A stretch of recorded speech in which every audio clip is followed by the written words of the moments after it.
बिस्मिल्लाहिर्रहमानिर्रहीम, अस्सलाम वालेकुम। अक्सर फीमेल ये शिकायत करती है कि मेरा हाथ सुन होता है। एक या दोनों हाथ के सुन होने की शिकायत करती हैं। अक्सर लोग कहते हैं कि जब हम रात को सोते हैं तो हाथ सुन हो जाता है, जब हम सुबह उठते हैं तो हमारा हाथ सुन होता है। अक्सर लोग कहते हैं कि जब हम फ़ोन सुनते हैं तो उस टाइम पे हाथ सुन हो जाता है। जब हम कंप्यूटर यूज़ करते हैं तो टाइपिंग करते वक्त हाथ सुन हो जाता है। जब हम ड्राइविंग करते हैं, स्टीयरिंग होल्ड किया हुआ है तो हाथ सुन हो जाता है। आज की वीडियो में हम समझेंगे कि हाथ क्यों सुन होता है, इसकी वजूहात क्या है, अलामात क्या है, इसकी हम तशख़ीस कैसे करेंगे और इसका बहुत ही आसान तरीके इलाज में घर में आपको बताऊंगा, घर के लिए बताऊंगा, जो कि परफॉर्म करके आप अपनी इस कंडीशन से छुटकारा हासिल कर सकते हैं। वैसे तो हाथ के सुन होने की मुख्तलिफ वजूहात होती हैं। उन वजूहात में से एक बहुत ज़्यादा कॉमन वजह जो हम डिस्कस करेंगे, जिसको कहते हैं carpal tunnel syndrome, CTS। Carpal tunnel syndrome क्या है?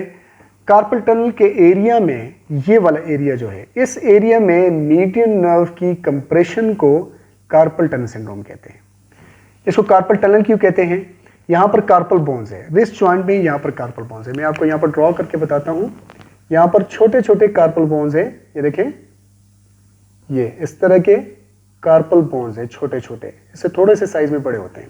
ठीक है, कंसिडर करें कि ये कार्पल बोन्स है। यहाँ पे एक डिप्रेशन आपको नजर आएगी, ये एरिया एक डिप्रेशन है। इसके ऊपर एक शीट होती है, वो शीट यहाँ से यहाँ पर ऊपर कवर किया होता है। इस पोर्शन को ऐसे शीट ऊपर कवर किया होता है। ठीक है, इसको मैं कवर कर लेता हूँ, ये फुल कवर कर लेता हूँ। ठीक है, ये शीट और इसके नीचे कार्पल बोन्स मिल के कार्पल टनल बना रहे हैं। अब ये टनल जो है, ये एक पैसेज वे है। यहाँ से मीडियन नर्व आ रहा है, मीडियन नर्व थंब को सप्लाई कर रहा है, इंडेक्स फिंगर को सप्लाई कर रहा है, मिडिल फिंगर को सप्लाई कर रहा है और हाफ ऑफ रिंग फिंगर को सप्लाई कर रहा है इस पोर्शन में। ठीक है, कंप्लीट इस फिंगर, ये वाली फिंगर और ये वाली फिंगर को कंप्लीट, ये मीडियन नर्व है। ठीक है, और यहाँ से बाकी ब्लड वेसल्स और पट्टे जो हैं वो भी पास हो रहे हैं। किसी भी वजह से अगर इस एरिया में नर्विंग होगी, जो टनल है वो नैरो होगा और मीडियन नर्व के ऊपर दबाव आएगा, तो ये वाली तीन फिंगर्स और हाफ ये वाली फिंगर, उसमें जब अलामात जाहिर होंगे तो इस कंडीशन को कहते हैं कार्पल टनल सिंड्रोम। अब हम देखते हैं कि ये टनल जो है ये नैरो क्यों होता है, इसकी वजूहात क्या है।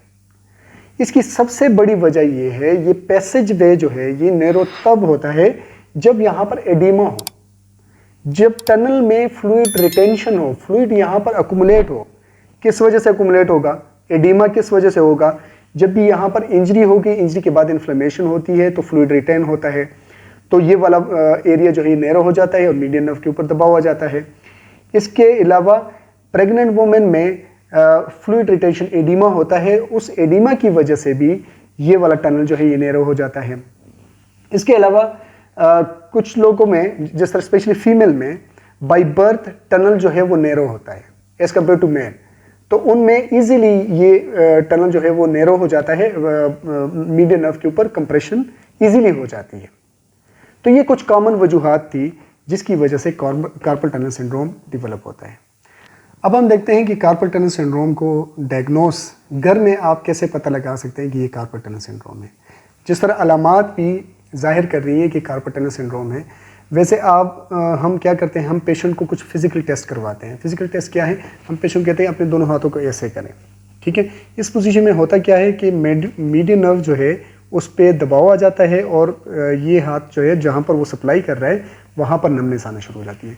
तो इसको फालन टेस्ट कहते हैं। तो पेशेंट को आप इस पोजीशन में लेके आएँ और कुछ टाइम के लिए एक मिनट तक, 30 सेकेंड टू 1 मिनट, आप पेशेंट को कहें कि इस पोजीशन को होल्ड करें। तो पेशेंट की ये वाली फिंगर्स जो हैं ये नम हो जाएंगी, यहाँ पर टिंगलिंग, नमनेस शुरू हो जाएगी, सुन होना शुरू हो जाएगा। फिर आप पेशेंट को कहें कि रिवर्स फॉल करें, ऐसे रिवर्स फॉलन टेस्ट ये करें, या आपने हाथ को ऐसे शेक करें। इस तरह करने से उसकी जो नमनेस होगी वो रिलीज हो जाएगी। तो ये इंडिकेट कर रहा है कि इस पेशेंट को कार्पल टनल सिंड्रोम है। बाकी इसके अलावा एक्सरे में कुछ भी नज़र नहीं आता, एक्सरे नेगेटिव होता है, एक्सरे नॉर्मली नज़र आता है। EMG टेस्ट, इलेक्ट्रोमायोग्राफी या नर्व कंडक्शन स्टडी यूज़फुल है जब वो परफॉर्म करे तो उसमें पता चल सकता है कि इस पेशेंट को कार्पल टनल सिंड्रोम है। अब मैं आपको ट्रीटमेंट बताता हूँ, ट्रीटमेंट ऑप्शंस बताता हूँ। वैसे ट्रीटमेंट ऑप्शन में सबसे जो पहला ऑप्शन होता है वो पेन किलर मेडिकेशंस होती हैं और डॉक्टर जो है इस पेशेंट को फिजियोथेरेपिस्ट की तरफ रेफर कर देता है। फिजियोथेरेपिस्ट क्या करता है, इस टनल की फिजियोथेरेपी करता है, इसको रिलीज करता है और कुछ स्पेशल एक्सरसाइजेज जो है वो घर के लिए बताता है, जिसको परफॉर्म करके पेशेंट जो है वो ईज फील करता है, वो अपनी कंडीशन में बेहतरी फील करता है। इसके अलावा मेडिकेशन में एंटी इन्फ्लेमेटरी और कुछ स्टीरॉयड यूज़ करते हैं और डॉक्टर जो है वो स्टीरॉयड का इंजेक्शन भी यहाँ पर लगवाता है, जिससे इन्फ्लेमेशन रिड्यूस हो जाता है। और अगर कंडीशन इससे बेहतर नहीं हो पा रही तो लास्ट ऑप्शन जो होता है वो सर्जिकल इंटरवेंशन होता है, जिसमें इस टनल को, इस जो शीट है, इस शीट को काट दिया जाता है, जिसकी वजह से जो रास्ता होता है वो थोड़ा सा ओपन हो जाता है। अब मैं आपको कुछ एक्सरसाइज बताऊंगा घर के लिए, कुछ होम रेमेडी बताऊंगा जो कि परफॉर्म करके आप अपने कार्पल टनल सिंड्रोम से इजीली छुटकारा हासिल कर सकते हैं। सबसे पहले करना क्या है कि कार्पल टनल वाले एरिया पे मसाज करना है, ठीक है। मसाज, लाइट मसाज करना है, बहुत ज़्यादा फोर्सफुल नहीं। उसके बाद आपने पेशेंट को कहना है कि अपने एल्बो को स्ट्रेट करके, रिस्ट को एक्सटेंड करके यहाँ से प्रेशर देना है और 10 सेकंड तक होल्ड करना है, फिर रिलैक्स, फिर ऊपर उठाना है, 10 सेकंड तक होल्ड करना है। फिर आपने पेशेंट को कहना है कि अपना फिस्ट बनाना है और फिस्ट को ओपन करना है। फिस्ट बनाए नीचे की तरफ और फिर ऊपर फुल एक्सटेंशन में अपने हाथ को लेके जाएं, फिस्ट और फिर एक्सटेंशन। इसके अलावा आपने पेशेंट को कहना है कि यहाँ पर हाथ रख के ऐसे मूव करें, ठीक है। यहाँ पे प्रेशर देके ये मूव करें, ये और ये, ठीक है। इसके अलावा कोई भी बॉल पेशेंट को दे और उस बॉल को वो स्क्वीज करें। इसके अलावा नेक्स्ट एक्सरसाइज जो है वो कार्ड एक्सरसाइज है। आपने एक हाथ से, जिस हाथ पे इशू है उस हाथ से कार्ड को होल्ड करना है और दूसरे हाथ से पुल करना है, ठीक है। ये कोशिश करना है कि इसको होल्ड कर सकें, ये। नेक्स्ट इसके अलावा क्या करना है, आपने अपने हाथ को ऐसे ऊपर उठाना है और पीछे लेके जाना है और रिस्ट को एक्सटेंशन में और दूसरी साइड पे मूव करना है, ठीक है। अगर दूसरी साइड पे देखने से नमनेस ज़्यादा हो रही है तो आप सामने देखें और हाथ को ऐसे मूव करें, ठीक है। कुछ टाइम के लिए ये करें, फिर रिलैक्स, फिर हाथ को उठाएं और कुछ टाइम के लिए ये करें और फिर रिलैक्स। इसके अलावा आपने हाथ को ऐसे होल्ड करना है और ऐसे उठाना है, ये करना है, ठीक है।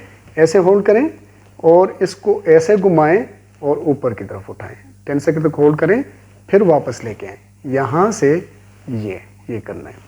तो ये कुछ एक्सरसाइजेस थे, आप घर में परफॉर्म करेंगे तो कुछ दिनों में इंशाल्लाह आपको रिलीफ मिलना शुरू हो जाएगा। मैं उम्मीद करता हूँ आज की वीडियो आपको पसंद आई होगी।